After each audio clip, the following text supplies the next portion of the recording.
As a guy, everyone thinks my worst qualities as a girl are awesome. Holy crap, no wonder men are so desperate to hold onto their power. This is the easiest ever. As a guy, I can do anything. So I say, lady, I'll give you the parking spot when you stop being a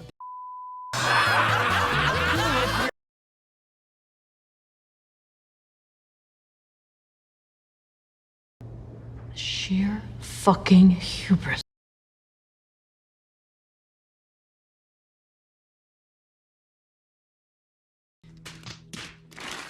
Well, hello everyone.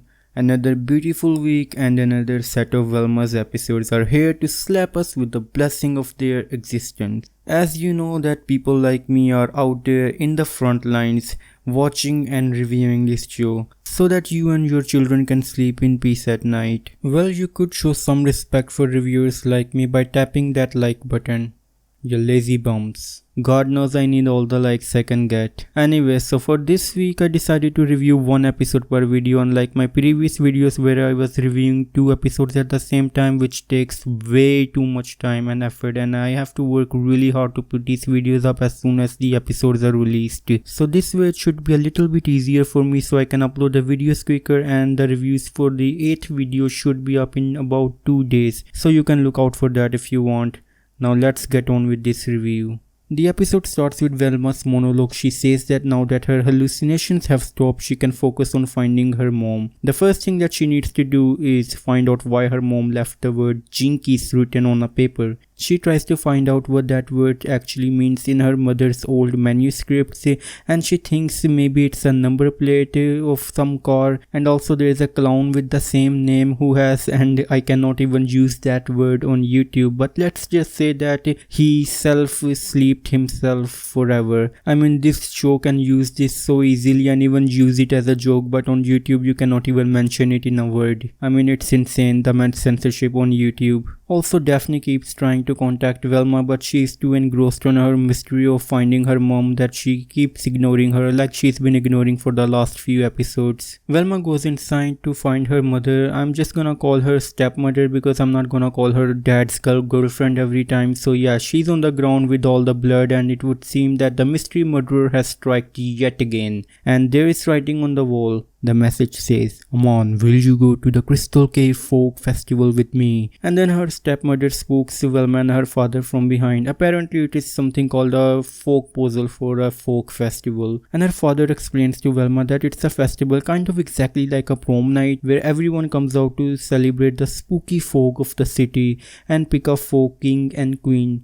So yeah, exactly like a prom night, just with fog. And Velma's father is explaining this to Velma, a girl who has lived her entire life in this town and probably already knows about it, and she also says she knows about it, but you know, like, what can you do? Velma says, how can everyone be having a folk festival when there is a killer on the loose and there is also a curfew? Her father just says that the killer is a ghost of Dr. Edna Purdue, so no curfew is going to stop a ghost. I mean, it's a sound logic if I do say so myself. Her stepmother says that Velma was not the only one concerned about the curfew ending, so the city decided that every girl who goes to the folk festival needs to have a date so they can protect them. I mean, it kind of sounds fair, kind of. I mean, I don't really know, but it kind of sounds fair. You tell me, like, what do you guys think? And then Velma says that not only the folk festival dangerous, it's also kind of sexist. It's been only 3 minutes, people. It's been only 3 minutes in this episode, and Velma has already started to become obnoxious. She's like Debbie Downer, but instead of telling depressing facts about different things, she just politically corrects everyone around her. Like, people around her are just trying to have a good time and have fun, and she's just there being a Debbie Downer, like a politically correct Debbie Downer. Like, I didn't really think I could hate any fictional character this much until I watched Velma,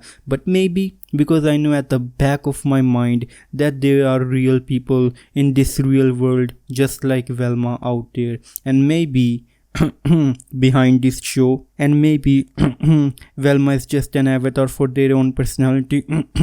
I don't know, I just have a cough. So anyways, Velma says that at least the police doesn't buy the ghost story. Just then a cop car passes by with the cop on the microphone yelling that the only reason that they haven't caught the culprit is because it's a ghost. Back at Fred's house, Fred is practicing his speech for when he wins the fogging in front of his parents. And then he says that he owes it all to Velma and starts kissing a makeshift version of Velma made from a pillow. Fred's father still doesn't like the idea of Fred liking Velma, but his mother says that they don't have an issue with Fred liking Velma, but the issue comes from the fact that one day Fred will be taking over the family business and he doesn't even know what they are selling. She continues on to say that they sell the best products, and if Fred can prove that he is the best by winning the Foking title, then what will that say about their brand? So that's why Fred needs to go with someone else, because if he goes with Velma, well, his chances of winning the Foking are absolutely down the drain. His parents tell him that either he comes home with the Foking crown or don't come home at all.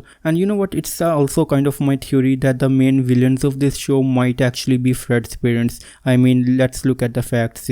They are the perfect target for this kind of a show. They are rich, they are white, so yeah, like that's all the reason you need. Like they are probably the main villains of this show. Also, they kind of own the house where Dr. Edna Purdue used to be, so I don't know, it's just my theory that they are going to be the main villains of this show.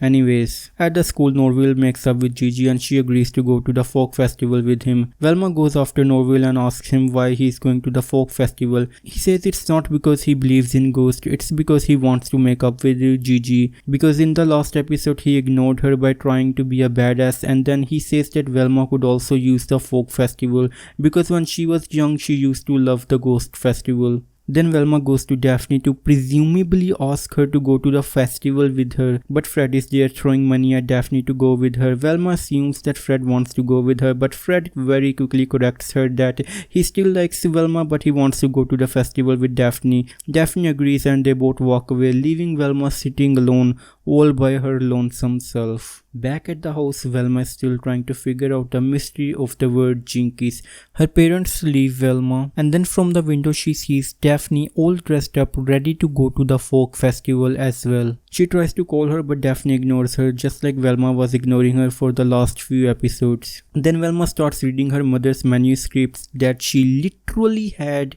in her own hands, literally called Guess What? Guess what the name of the manuscript in bold letters was?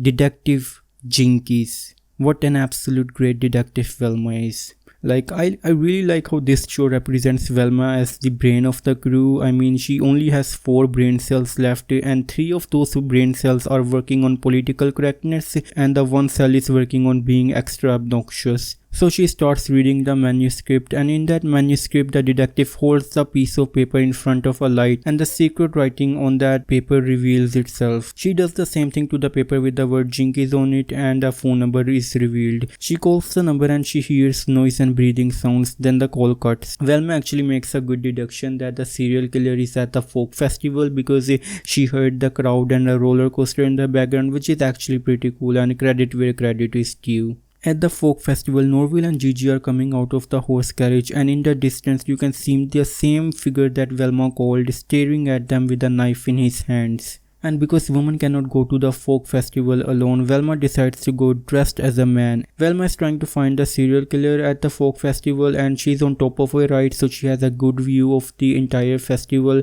She tries to call the number again and see who will pick up, which is actually kind of smart. She finds the person with the phone but the ride stops. Norville is at the ride with Gigi as well and he says that he paid to keep the ride up for a while. Velma is eager to go down, so she gets out of the seat and starts climbing down. Norville asks Gigi to be his folk queen and she says yes, and the ride quickly goes down, throwing Velma off the ladder. Down at the festival, Fred is bribing kids to vote for him to be the folk king while Daphne is busy drinking in the background. Velma lands in trash just like herself, and I am saddened to inform that she did not die by falling. Let there be a moment of silence.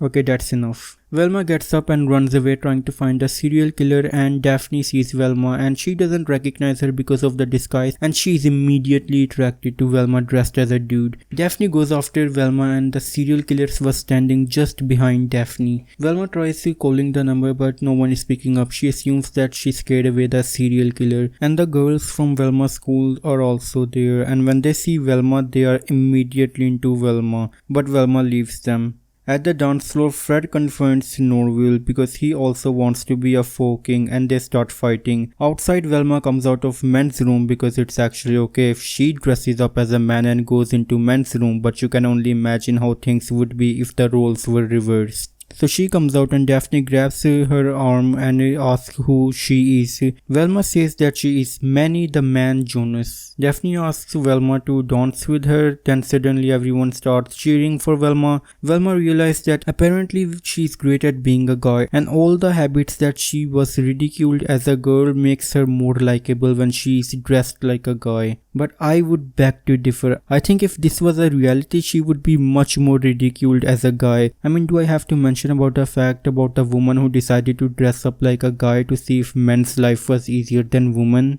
And what did she find out?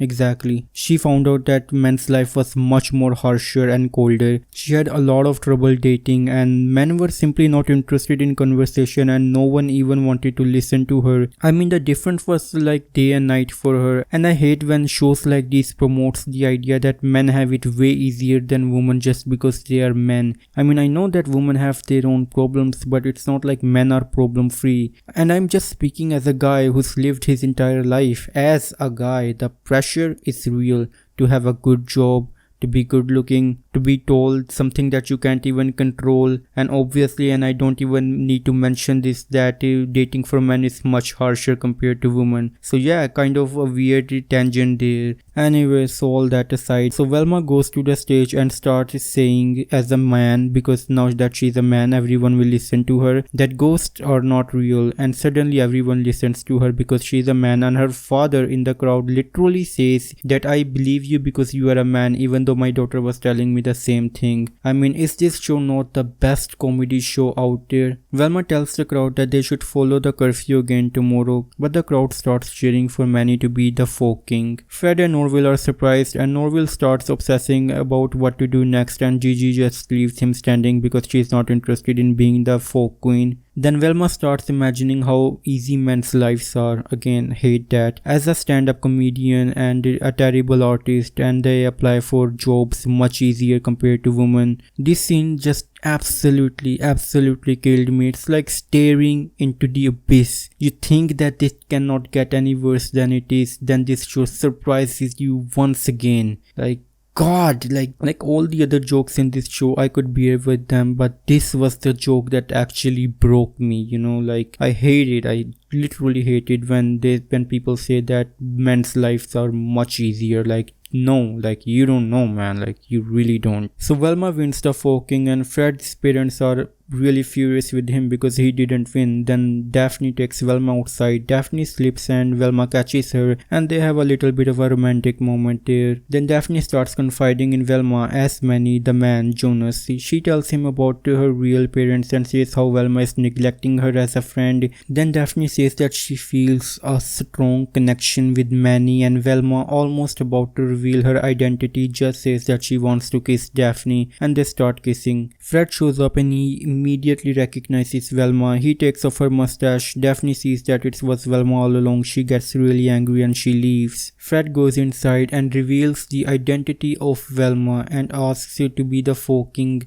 But then it turns out that now Norville is the folk king. He asks Gigi to come to the stage, but she has already left because she is not interested in being the queen. She goes outside and the fog descends and you can hear her scream. Then the scene cuts. Velma finds Daphne at the beach under the docks. Velma apologizes to Daphne and suddenly the serial killer shows up behind Velma. Velma narrowly dodges the knife and Daphne kicks the serial killer, giving them a narrow chance to escape. Norville is still outside looking for Gigi. Fred comes from behind him and takes the ground. Norville starts chasing him and the serial killer is already chasing Velma and Daphne, so this turns into the classic Scooby-Doo chase scene. The show tries to joke how those chase scenes are really ridiculous by making jokes like how Fred and Norville are running in the corridor with doors and they start talking about how it's impossible to go from door to door like that, but then they just say that it's just a ride in the carnival. And Velma and Daphne are running and Daphne says that they should disguise themselves, and then Velma says that it's ridiculous because it will take 5 minutes to change. Again, that kind of meta self-aware humor where characters are pointing out the obvious that the audience already knows.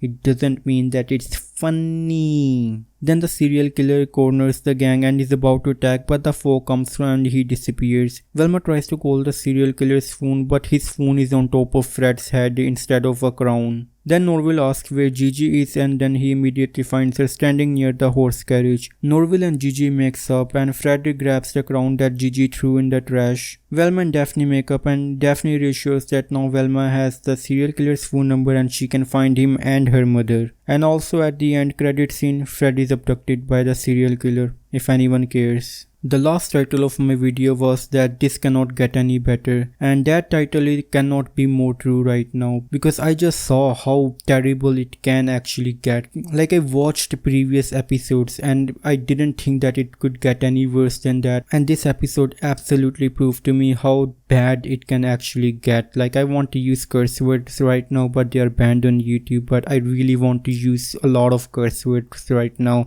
like the constant joke about how men's lives are much easier and that how Velma was having a great time being dressed up like a guy. Again, go read that story where a lesbian woman literally dressed up like a guy because she absolutely with all her might had the belief that men's lives were easier. She dressed up as a man for 1 year and she had her beliefs absolutely shattered. I think you can watch that video on YouTube. It's probably available somewhere out there. And again, I don't want to undermine the struggles of women because I know that women have their own struggles, but I just don't want this kind of shows to promote the fact that men have it just so much more easier than women. Like, no, men absolutely do have their own problems, but I just think that men don't whine and cry about their problems as much. It's just that when you get thrown to the ground, you just get back up, you dust yourself and you keep going forward. You don't complain why you were thrown down. You just know it as a matter of fact in life that life will keep on throwing you down, but you don't complain. You just get back up and you start fighting, you know, like you just keep going. I think that's what it means to be a guy. It's just that there's no one out there to listen to you complain, you know, like women are usually complaining to other women and they listen, and they can also like complain to men, and men usually listen because they're interested in women. And yeah, that joke was absolutely terrible for me as a guy watching this show, but you can let me know what you guys thought about that joke. And yeah, I guess I think this is it for this episode. The next video will be up soon, so look out for that, and I guess for now it's a goodbye.